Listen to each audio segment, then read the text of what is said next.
بسم اللہ الرحمن الرحیم۔ السلام علیکم ورحمۃ اللہ وبرکاتہ۔ آج کی رات شب معراج کی رات ہے۔ نفل کی بجائے قضا نماز پڑھیں، کیونکہ جب تک فرض نمازوں کی قضا ادا نہیں کریں گے تب تک کوئی نفل نماز قبول نہیں ہوگی۔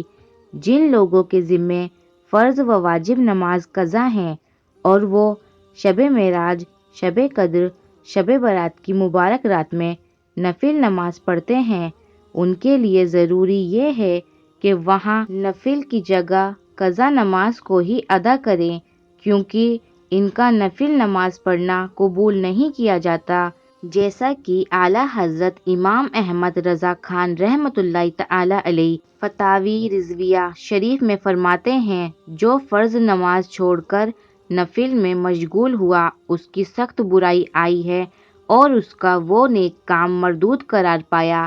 اسی طرح الملفوظ حصہ اول صفحہ 62 میں ہے، جب تک فرض جمعہ میں باقی رہتا ہے کوئی نفل قبول نہیں کیا جاتا ہے۔ نماز کیسے پڑھنی ہے، اس کا آسان طریقہ بھی اس ویڈیو میں بتایا گیا ہے۔ آپ کم سمے میں انشاءاللہ زیادہ قضا نمازیں ادا کر پائیں گے۔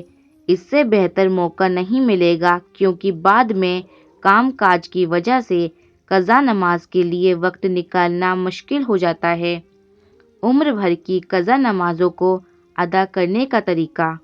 اعلیٰ حضرت نے قضا عمری نماز پڑھنے کا آسان طریقہ بتا کر مشکل آسان کر دی۔ اس سلسلے میں اعلیٰ حضرت شاہ فرماتے ہیں کہ ایک دن کی قضا 20 رکعت ہوتی ہے۔ فرض 2، ظہر میں 4، عصر میں 4، مغرب میں 3 اور عشاء میں 4 فرض اور 3 وتر، کل 20 رکعت۔ سنت پڑھنے کی ضرورت نہیں۔ عمر بھر قضا نمازوں کا حساب۔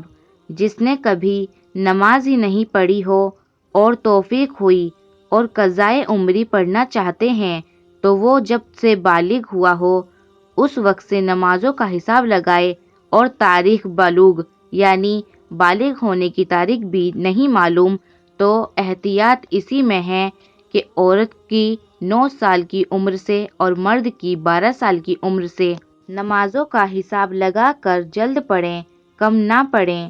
اگر زیادہ پڑھی تو کوئی بات نہیں، نفل میں شمار ہو جائے گی۔ لکھ کر رکھ لیں، جو پڑھیں وہ بھی لکھ رہیں۔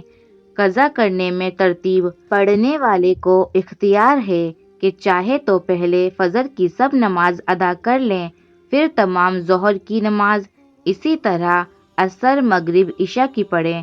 قضا نماز باقی ہو تو نفل نماز قبول نہیں ہوتی۔ قضا نماز نفل نمازوں سے زیادہ قیمتی ہے اور اہم ہے، اس لیے اسے ہم کو چاہیے وقت پر جو نماز پڑھتے ہیں اس میں نفل کی جگہ قضا نماز پڑھیں تاکہ جلد ختم ہو جائے۔ قضا نماز کی نیت کا طریقہ۔ نیت کی میں نے سب سے پہلے فجر کی یا ظہر کی یا عصر کی جو مجھ سے قضا ہوئی، واسطے اللہ تعالیٰ کے، منہ میرا کعبہ شریف کی طرف، اللہ اکبر، اسی طرح نیت کریں۔ پہلی آسانی۔ فرض نماز میں تیسری اور چوتھی رکعت میں الحمد شریف نہ پڑھ کر اس کی جگہ 3 بار سبحان اللہ کہہ کر رکوع میں چلے جائیں۔ دوسری آسانی۔ رکوع میں 3 بار سبحان ربی العظیم کہنے کی بجائے 1 بار کہیں، اسی طرح سجدے میں 3 بار سبحان ربی الاعلیٰ کہنے کی بجائے 1 بار کہیں۔ تیسری آسانی۔ اتحیات پڑھنے کے بعد اللہم صلی علی محمد و آلہ پڑھ کر سلام پھیر دیں۔ اتحیات کے بعد دونوں درود اور دعا نہ پڑھیں۔ چوتھی آسانی۔ عشاء کی وتر میں تیسری رکعت میں دعائے قنوت کی جگہ 3 یا 1 بار رب اغفر لی کہیں اور رکوع میں چلے جائیں۔ Note number 1۔ مگر وتر کی تینوں رکعت میں الحمد شریف اور سورت دونوں ضروری ہیں۔